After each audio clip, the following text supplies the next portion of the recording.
Hello students, next video session में आपका स्वागत है।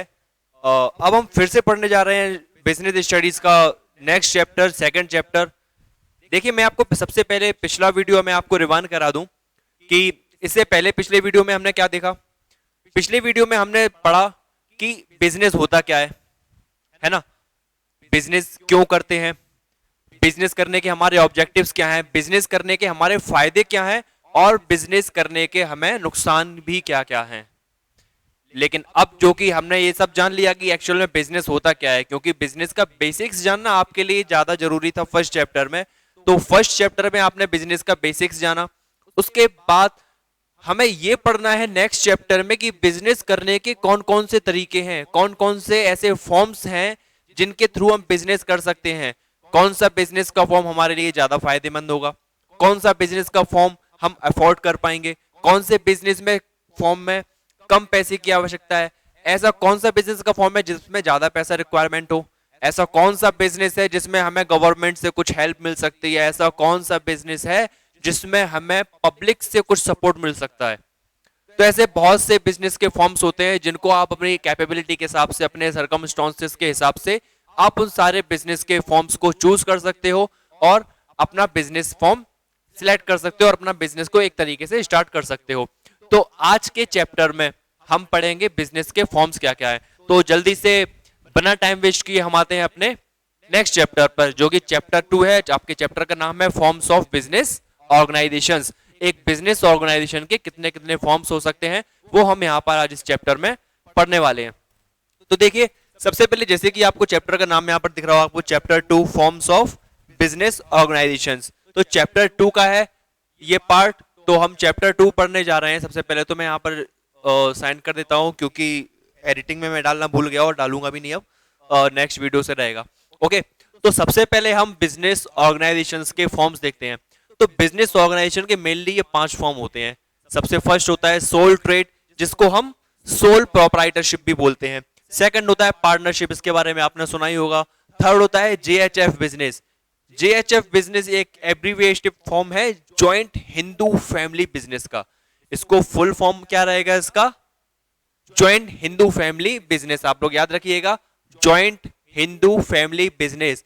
बोर्ड पर स्पेस कम था इसलिए मैं पूरा नहीं लिख पाया, इसलिए मैंने शॉर्ट में इसको जेएचएफ बिजनेस लिखा है, joint Hindu family business. Okay, next आपका फॉर्म रहता है बिजनेस का कंपनी। इसको हम जॉइंट स्टॉक कंपनी भी कह सकते हैं। तो इसको हम कंपनी बोलेंगे शॉर्ट में। तो जो आपने कंपनी का नाम सुना है वो भी बिजनेस का एक फॉर्म है। ओके, और एक और लास्ट होता है कोऑपरेटिव सोसाइटी। देखिए बच्चों, हम लोग क्या करेंगे ना, जो कि हमको मेनली ये 5 बिजनेस के फॉर्म्स पढ़ने हैं। 5 बिजनेस के फॉर्म्स हमको मेनली पढ़ने हैं। तो मैं एक कोशिश करूंगा कि एक सिंगल वीडियो में मैं एक ही टॉपिक को क्लियर करा पाऊं, एक ही फॉर्म को क्लियर करा पाऊं। क्योंकि अगर मैं 2 डालूंगा तो वीडियो काफी लंबा होगा और मेरे को कभी शॉर्ट में बनाना पड़ेगा। इसलिए मैं एक टॉपिक को लेके पूरा एक वीडियो कवर लेके चलूंगा। इसलिए सबसे पहले आज हम पढ़ते हैं सोल ट्रेड। सोल ट्रेड क्या है, सबसे पहले माइंड में ये क्लियर करना चाहिए कि सबसे पहले अगर आपने इससे पहले वाले जो कि पार्ट 4 वीडियो आ चुके हैं, 4 पार्ट आ चुके हैं हमारे फर्स्ट चैप्टर के, अगर आपने वो नहीं देखे हो तो प्लीज मेहरबानी करके सबसे पहले आप उन वीडियोस को देख के आइए। क्योंकि अगर आपने वो वीडियोस देखे होंगे तभी आपको ये आगे का समझ में आएगा। क्योंकि ये है बिजनेस के फॉर्म्स कि आप किस तरीके से बिजनेस कर सकते हैं, बिजनेस की क्वालिटीज क्या है, बिजनेस के टाइप्स कौन कौन से हैं। लेकिन आपको यही नहीं पता होगा कि एक्चुअल में बिजनेस होता क्या है, और बिजनेस की जो बेसिक टर्मिनोलॉजी होती है वो आपके फर्स्ट 4 पार्ट्स जो से बन चुके हैं उसमें आपको मिलेगा। तो यहां पर हम बिजनेस के फॉर्म्स पढ़ने जा रहे हैं। अगेन मैं आपको फिर से वीडियो की तरफ आपका ध्यान ले जाना चाहूंगा कि हम पढ़ेंगे सोल ट्रेड, जो कि बिजनेस का पहला फॉर्म है। सोल ट्रेड मतलब क्या रहेगा आपका? सोल प्रोप्राइटरशिप को भी हम सोल ट्रेड बोलते हैं। ये सोल प्रोप्राइटरशिप बना है कि आपको अगर वर्ड पावर अगर आपकी अच्छी है, आपकी वोकैबुलरी अच्छी है, तो आप किसी भी टॉपिक को 40% तभी समझ सकते हो जब आपके सामने वो वर्ड आता है। ठीक है, तो अभी हम क्या करेंगे, सबसे पहले आप लोग माइंड में सोचिए कि आप लोग पढ़ क्या रहे हैं, बिजनेस ऑर्गेनाइजेशन के फॉर्म्स। अब बिजनेस ऑर्गेनाइजेशन के फॉर्म्स में सबसे पहले ये क्या आया? Sole proprietorship. अब सोल वर्ड कहां से बना है? सोल वर्ड बना है बच्चों सोलो से। आपने देखा मेरी सोलो पिक ले लेना भाई, मेरे को सोलो डांस करना है, तो सोलो मतलब क्या होता है, सिंगल, सिर्फ एक। और प्रोप्राइटरशिप का मतलब क्या होता है, ऑनरशिप, है ना। ऑनरशिप यानी कि आप उसके कितने मालिक हो। तो किसी भी ऐसा, कोई भी ऐसा बिजनेस जिसका सोल प्रोप्राइटर हो, सिर्फ एक ही प्रोप्राइटर हो, उस बिजनेस का सिर्फ एक ही मालिक हो, एक ही ऑनर हो, ऐसे बिजनेस के फॉर्म को हम क्या बोलते हैं, सोल प्रोप्राइटरशिप। हो गया आपकी डेफिनेशन क्लियर। ओके, तो अब हम बात करेंगे इसकी sole proprietorship. What is the sole proprietorship? It is started, it is a form of business, it is a business started and managed by one person. ऐसा बिजनेस जो कि स्टार्ट एंड मैनेज किसके थ्रू होता है, only one person के through. इसलिए मैं इसको वन पर्सन को अंडरलाइन कर रहा हूं यहां पर, जिससे कि आपको याद रहे। नेक्स्ट पॉइंट क्या बोल रहे हैं, common in area of personalised services. जो कि पर्सनलाइज्ड सर्विसेज होती हैं, इस एरिया में, उस फील्ड में सोल प्रोप्राइटरशिप बिजनेस ज्यादा देखने को मिलता है। एक्चुअल में अगर आप अपने लोकेलिटी में देखें, अपने आसपास देखते हैं अगर आप अपनी लोकेलिटी में, तो सबसे ज्यादा आपको सोल प्रोप्राइटरशिप बिजनेस देखने को मिलता है। जैसे कि आप एग्जांपल देख सकते हैं यहां पर, रिटेल शॉप्स, आपके आसपास जितनी भी शॉप्स हैं रिटेलिंग की, वो आपकी सोल प्रोप्राइटरशिप है, क्योंकि सिर्फ एक ही ऑनर होता है, एक ही मालिक होता है उस दुकान का। तो आपके आसपास की रिटेल शॉप है वो भी सोल प्रोप्राइटरशिप के अंदर आती है, क्योंकि उनका मालिक एक ही रहता है। ब्यूटी पार्लर आप ले सकते हो इसी कैटेगरी में, इसी कैटेगरी में आप जिम ले सकते हो। यहाँ तक कि अगर आपके आसपास गली मोहल्ले में छोटी मोटी दुकान खुली है, और छोटी मोटी दुकान को मालिक कौन है, सिर्फ एक ही पर्सन उस मालिक होता है, उस एक ही पर्सन उस दुकान पर बैठता है और रिटेल का काम करता है, बाइंग एंड सेलिंग। तो मोस्टली जहां पर नॉर्मल ट्रेड होता है, डायरेक्टली कस्टमर से मीट होता है, बाइंग एंड सेलिंग होती है, वहां पर बिजनेस का कौन सा फॉर्म देखने को मिलता है, सोल प्रोप्राइटरशिप। तो अगेन मैं आपको डेफिनेशन फिर से रिवाइंड करा देता हूं कि it is a form of business which is controlled and managed by single owner, by a one person, और फिर या फिर बोल सकते हैं सिंगल ऑनर। ओके, तो मैं अगर आपको डेफिनेशन पढ़ के बताऊंगा, sole proprietorship is a business started and managed by one person, जो कि स्टार्ट और मैनेज होता है किसी वन पर्सन के थ्रू। तो इसका ऑनर कैसा रहता है, सिंगल ऑनर। तो सबसे पहले आप सोलो प्रोप्राइटरशिप का मीनिंग मेरे ख्याल में अच्छे से अभी तक समझ गए होंगे, और अगर नहीं समझे होंगे तो फिर लाइव क्लास में मैं आपके डाउट्स और क्लियर करा ही दूंगा। ओके, तो अब बात करते हैं सोल प्रोप्राइटरशिप में। जैसे कि ये पांचों टॉपिक हैं, इन पांचों टॉपिक में मेनली हमें इनकी तीन एलिमेंट्स और पढ़ने हैं। सबसे पहले तो उनका मीनिंग पढ़ना है, उसके बाद हमें पढ़ने हैं इनके फीचर्स, मेरिट्स एंड लिमिटेशंस। इनके फीचर्स क्या हैं, इनके मेरिट्स क्या हैं, और इनके नुकसान भी कुछ होते हैं, तो इनके नुकसान क्या हैं। तो ये सारे टॉपिक हम पढ़ने वाले हैं आज। तो सबसे पहले हम पढ़ते हैं क्या, फीचर्स। देखिए फीचर्स की बात करें तो सोल प्रोप्राइटरशिप का सबसे फर्स्ट फीचर है, और मैं आपको बता दूं कि फीचर से ही आपके मेरिट्स एंड डीमेरिट्स यानी कि लिमिटेशंस बनते हैं। किससे बनते हैं, फीचर्स के थ्रू ही आपके मेरिट्स एंड लिमिटेशंस बनते हैं। तो इसलिए सबसे पहले हम यहां पर पहले फीचर्स पढ़ने जा रहे हैं। तो फॉर्मेशन एंड क्लोजर, सबसे पहले फीचर में क्या रहेगा, फॉर्मेशन एंड क्लोजर। तो सोल प्रोप्राइटरशिप यानी कि सोल ट्रेड एक ऐसा बिजनेस है जिसका फॉर्मेशन, जिसको बनाना, जिसको स्टार्ट करना और जिसको एंड करना बहुत ही सिंपल है, क्योंकि केवल एक सिंगल ओनर है। उसके माइंड में आया कि मेरे को ये बिजनेस स्टार्ट करना है, मेरे को ये शॉप स्टार्ट करनी है, वो खोल सकता है शॉप, और उस शॉप को आराम से बंद भी कर सकता है, क्योंकि इसके लिए कोई एक्ट लागू नहीं होता। क्योंकि पार्टनरशिप और जेएचएफ या फिर कंपनी कॉर्पोरेट साइड में कुछ एक्ट लागू होते हैं, कुछ गवर्नमेंट के रूल्स लागू होते हैं, लेकिन सोल प्रोप्राइटरशिप में ऐसा कोई एक्ट लागू नहीं होता कि जिससे कि आपको प्रॉब्लम आए कि आपको कब स्टार्ट करने के लिए भी बहुत सारी फॉर्मेलिटीज करना पड़े, और एंड करने की भी आपको बहुत सारी फॉर्मेलिटीज करना पड़े। इसलिए ऐसा कुछ नहीं है। फीचर्स अगर हम पढ़ेंगे इसका फर्स्ट कि formation and closure sole proprietorship का बिल्कुल इजी है, क्योंकि सिंगल पर्सन है, उसी किसी से सलाह नहीं लेना, कोई उसको रोकने वाला नहीं है। उसको जब स्टार्ट करना है बिजनेस तब स्टार्ट करेगा, और बिजनेस को जब बंद करना है तब वो बिजनेस बंद कर देगा। ओके, तो नेक्स्ट है liability. Liability is the most important word in this chapter, क्योंकि सारे टॉपिक्स में जो कि आप यहां पढ़ने वाले हो, पूरे चैप्टर में ये लायबिलिटी वर्ड आपको मिलेगा ही मिलेगा। अब आपके माइंड में ये वर्ड आ रहा होगा कि सर लायबिलिटी क्या है। लायबिलिटी होता है कि आपको दूसरों का कितना पैसा, कितना कर्ज आपको दूसरों को चुकाना है, कितना लोन आपको दूसरे लोगों को पे करना है, वो आपकी लायबिलिटी रहती है। जैसे कि मैंने को किसी के 10 लाख रुपए देने हैं, तो मैं उसके 10 लाख रुपए के लिए लायबल मैं ही हूं, रिस्पॉन्सिबल मैं ही हूं उसके 10 लाख रुपए के लिए। तो मेरी लायबिलिटी है कि मेरे को उसके 10 लाख रुपए देने हैं। तो लायबिलिटी मतलब होता है कि आपके मार्केट के डेप्ट्स, आपको मार्केट का कितना पैसा देना है, आपके ऊपर कितना डेप्ट, वो लायबिलिटी आती है। तो ये चैप्टर, पूरे चैप्टर में आपको लायबिलिटी देखने को मिलेगा और बहुत इंपॉर्टेंट वर्ड है, इसको बिल्कुल अच्छे से समझिएगा। तो सोल प्रोप्राइटरशिप में लायबिलिटी कैसी रहती है? सोल प्रोप्राइटरशिप की लायबिलिटी अनलिमिटेड रहती है। ठीक है, इसमें अनलिमिटेड क्यों रहती है वो मैं आपको आगे बताऊंगा।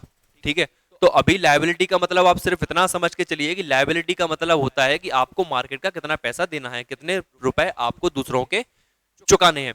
फॉर एग्जाम्पल, मेरे ऊपर 10 लाख रुपए का लोन है, मेरे ऊपर 10 लाख का लोन है और मेरे को मार्केट के 10 लाख रुपए देने हैं। बट क्या होता है कि 10 लाख रुपए का अगर मेरे को लोन देना है, अगर किसी पार्टी को, अगर मैं किसी पार्टी को 10 लाख रुपए का लोन दे रहा हूं, तो उस कंडीशन में मेरी कंपनी की सारी एसेट्स, जो मैं बताऊंगा कि मेरी कंपनी के एसेट्स कितनी है, तो मेरी कंपनी के एसेट्स 5 लाख रुपए हैं, बट मेरे ऊपर लोन 10 लाख रुपए का है, तो मैं 5 लाख रुपए लॉस में हूं ना। तो वो 5 लाख रुपए मेरे को अपनी पर्सनल प्रॉपर्टी सेल करके भी देना पड़ेंगे। तो इसलिए मैं आपको बताऊंगा कि लायबिलिटी सोल प्रोप्राइटरशिप की अनलिमिटेड रहती है, और जो कि आगे चैप्टर जब हम इसकी लिमिटेशंस पढ़ेंगे तो उसमें और हमें अच्छे से क्लियर होगा।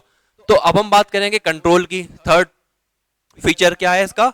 Full control. सोल प्रोप्राइटरशिप एक ऐसा बिजनेस है जिसमें ऑनर का फुल कंट्रोल रहता है। जैसे कि मैं आपको बताऊं कि जैसे कि आपको पता है कि सिंगल ऑनर है, इंडिविजुअल है, किसी को उसे जवाब नहीं देना, कोई उसका पार्टनर नहीं है, कोई रोकने वाला नहीं है, कोई गवर्नमेंट रेगुलेशन एक्ट इस पर लागू नहीं होता। तो जितने भी सारे डिसीजन उसको लेना होते हैं, तो उसके लिए क्या रहता है? ये फ्री रहता है। तो सारे बिजनेस पर सोल प्रोप्राइटरशिप का उसका खुद का कंट्रोल रहता है, इसलिए सोल प्रोप्राइटरशिप बिजनेस में आपको फुल कंट्रोल मिलेगा। अब बात करते हैं नेक्स्ट की, फ्लेक्सिबिलिटी। सोल प्रोप्राइटरशिप बिजनेस का एक फीचर ये भी है कि ये फुल्ली फ्लेक्सिबल रहता है। फ्लेक्सिबल मतलब कि फ्लेक्सिबिलिटी का मतलब होता है कि मन चाहे उसको हम क्या बोलते हैं, फ्लेक्सिबिलिटी का मेरे को भी नहीं आ रहा मीनिंग। जैसे कि फ्लेक्सिबल होता है कि जितना चाहे उसको खींच लो और जितना चाहे उसको शॉर्ट कर लो, मीन अपने हिसाब से उसके साइज में कर लो। जैसे कि लास्टिक होता है, लास्टिक कैसा रहता है? फ्लेक्सिबल रहता है, उसको बड़ा छोटा हम कर सकते हैं। तो फ्लेक्सिबिलिटी का फीचर रहता है एक सोल प्रोप्राइटरशिप बिजनेस में। कैसा? क्योंकि आप अपने हिसाब से उसको कम भी कर सकते हो और अपने हिसाब से उसको बढ़ा भी सकते हो, तो फ्लेक्सिबिलिटी का ऑप्शन रहता है। और एक होता है लेक ऑफ बिजनेस कंटिन्यूटी। एक फीचर यह है कि सोल प्रोप्राइटरशिप बिजनेस में बिजनेस आपका कंटिन्यू नहीं रह पाता, क्योंकि सिर्फ एक ही पर्सन है करने वाला। अगर कल के दिन उस पर्सन को कुछ हो जाता है या फिर उसका एक्सीडेंट हो जाता है ना, या फिर उसको और कोई प्रॉब्लम हो सकती है, तो ऐसी कंडीशन में अगर बिजनेस का सिंगल पर्सन है, तो अगर पर्सन को कुछ होता है तो उसका बिजनेस भी डायरेक्टली इफेक्ट करता है। तो एक फीचर इसका ये भी है कि इसमें बिजनेस कंटिन्यूटी को लेकर रहता है। और next, sole risk bearer and profit. एक पॉइंट फीचर इसका ये भी है जो कि हम यहाँ पर कवर करना भूल गए। तो डेफिनेशन और फीचर्स को मिला के आपका एक बन जाएगा सोल प्रोप्राइटरशिप। तो आप ये वाला पॉइंट यहाँ पर भी कवर कर सकते हैं और यहाँ पर भी ऐड कर सकते हैं, मैं आपको बताऊं। ओके, तो it is a business started and controlled by one person. जैसा कि आपने डेफिनेशन में पढ़ा कि it is that business which is started and managed by one person. तो यहां पर वही से आपको ये फीचर समझ में आएगा कि sole risk bearer and profit. जैसे कि आपको पता है कि जब बिजनेस चलाया जा रहा है सिर्फ एक ही पर्सन के थ्रू, केवल एक ही पर्सन उस बिजनेस को चला रहा है ना। और उसके अलावा अगर प्रॉफिट होगा तो प्रॉफिट कौन लेगा? क्योंकि जब बिजनेस एक बंदा चला रहा है तो प्रॉफिट भी एक ही बंदा लेगा, है ना। इसलिए, और अगर रिस्क होगा तो रिस्क भी उसी बंदे को बियर करना पड़ेगा। तो सोल प्रोप्राइटरशिप के फीचर्स में एक पॉइंट ये भी है कि अगर सिंगल पर्सन होता है तो उसका प्रॉफिट भी वही पर्सन लेता है, लेकिन अगर रिस्क होगा तो रिस्क लेने के लिए भी कोई से बाहर नहीं आएगा, क्योंकि अगर प्रॉफिट अगर आप ले रहे हैं तो रिस्क भी आपको ही बियर करना पड़ेगा। तो ये रहे आपके फीचर्स। एक बार हम फिर से अपने सोल प्रोप्राइटरशिप के फीचर्स को पढ़ लेते हैं। तो फॉर्मेशन एंड क्लोजर इसका इजी रहता है, इसकी लायबिलिटी अनलिमिटेड रहती है। लायबिलिटी मतलब आपके डेब्ट्स जो आपको मार्केट के देने हैं, फुल कंट्रोल, क्योंकि सिंगल पर्सन होता है, उसे के ऊपर किसी का कंट्रोल नहीं होता, वो खुद ही मालिक होता है अपने बिजनेस का, इसलिए उसे फुल कंट्रोल मिलता है आपके बिजनेस के ऊपर।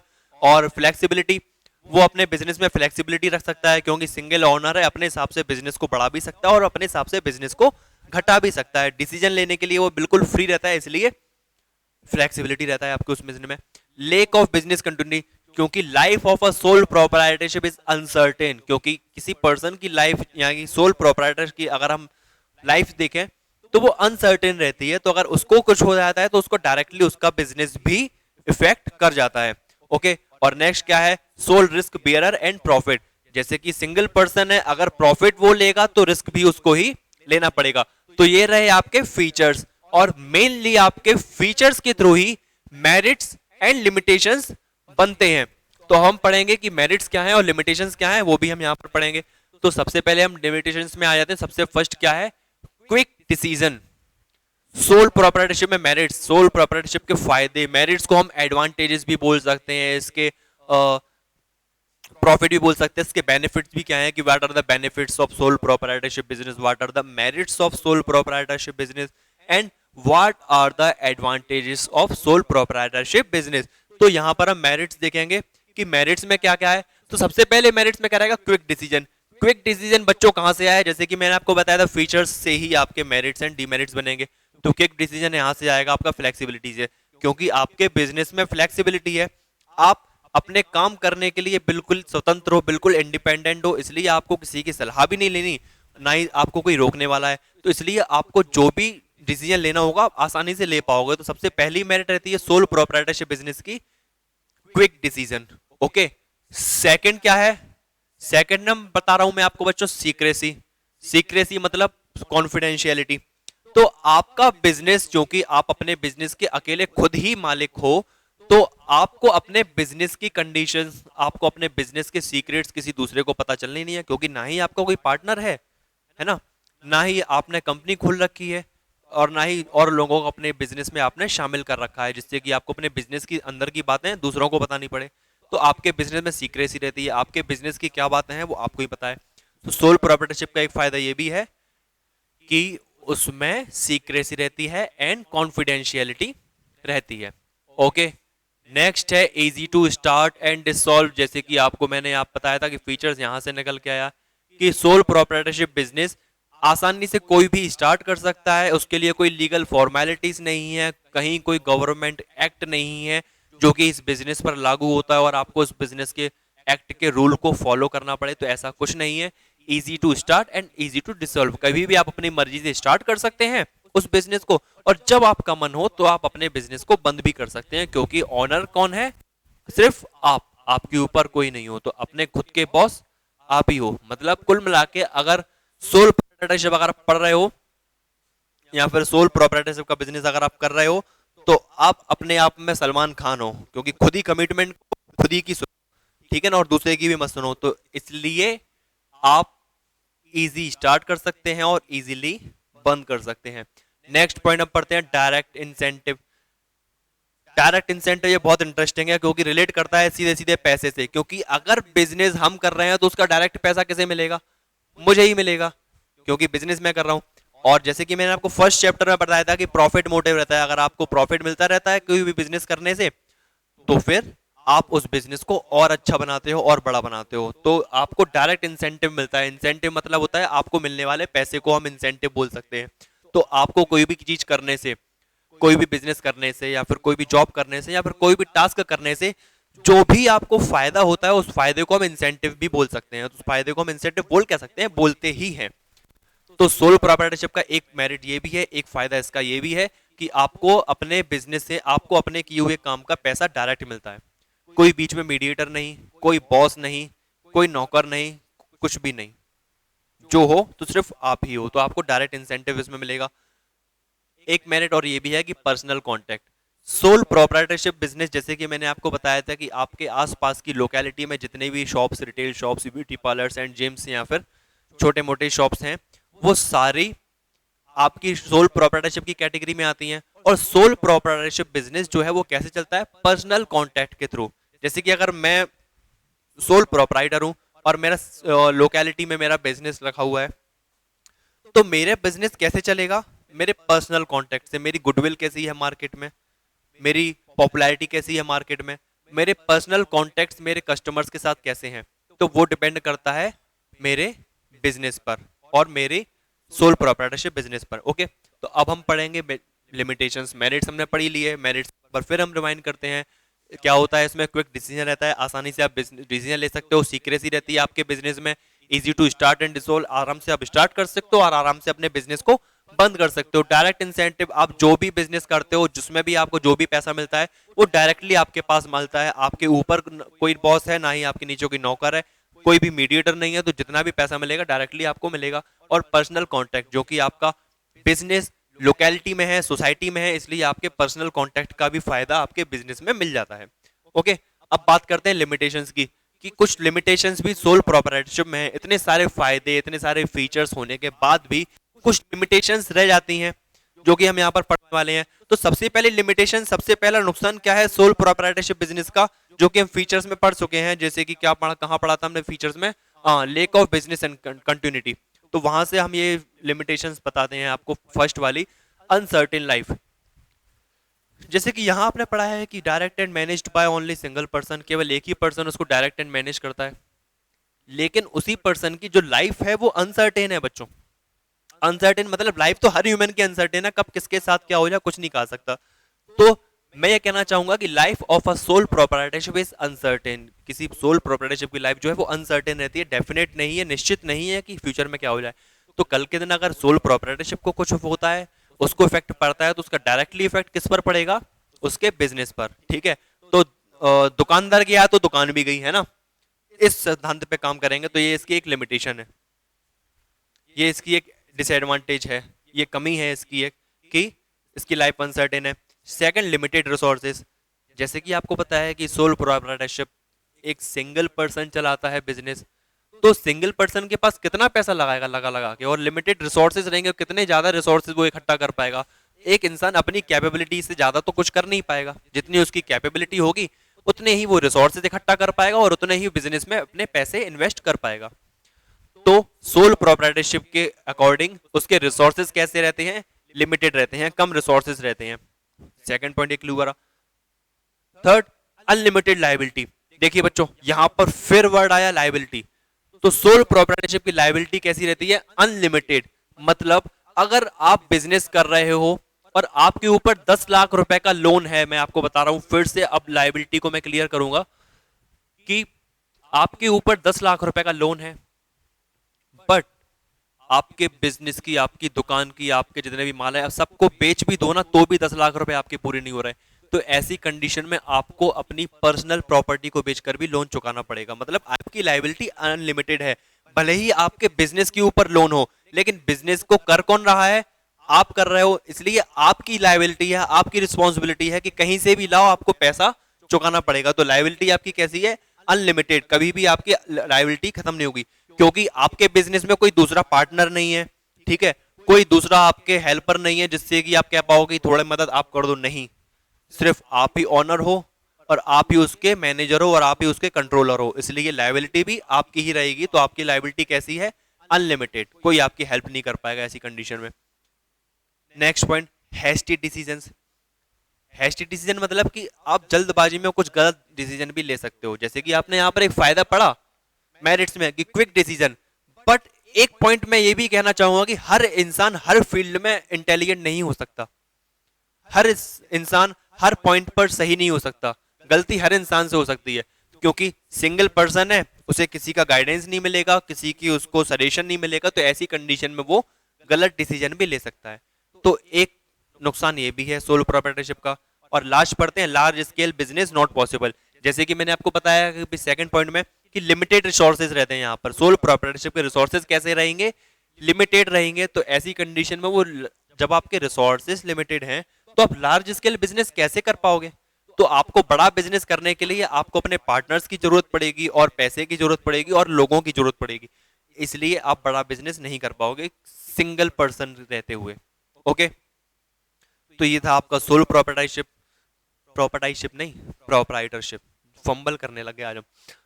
तो बात क्लियर हो गई यहां तक कि आपका सोल प्रोप्राइटरशिप बिजनेस क्या है। तो सोल प्रोप्राइटरशिप बिजनेस के हमने मीनिंग पढ़ा, उसके हमने फीचर्स पढ़े, मेरिट्स पढ़े एंड लिमिटेशंस पढ़े। इसके अलावा और भी जब आप टॉपिक पढ़ोगे पार्टनरशिप, जेएचएफ बिजनेस कंपनी, तो इन सबका आपस में रिलेशन, इन सब में डिफरेंसेस क्या है, कंपैरेटिव स्टडी भी हम इनकी करेंगे सबकी। तो पहला पहला पॉइंट था आपका सोल प्रोप्राइटरशिप। तो बिजनेस के हम फॉर्म पढ़ रहे थे कि किस किस तरीके से हम बिजनेस कर पा रहे हैं, तो वो आपका सोल प्रोप्राइटरशिप बिजनेस सबसे फर्स्ट फॉर्म था जो कि हमने पढ़ लिया। नेक्स्ट वीडियो में हम पढ़ेंगे पार्टनरशिप। तो तब तक के लिए आप सोल प्रोप्राइटरशिप पढ़ते रहिए और आप एनसीईआरटी अगर वगैरह की बुक हो, एनसीईआरटी में से और स्टडी करिए तो आपको और अच्छे से समझ में आ जाएगा। ओके, तब तक के लिए आप लोग पढ़ते रहिए। Jai Hind, Vande Mataram. Thank you so much.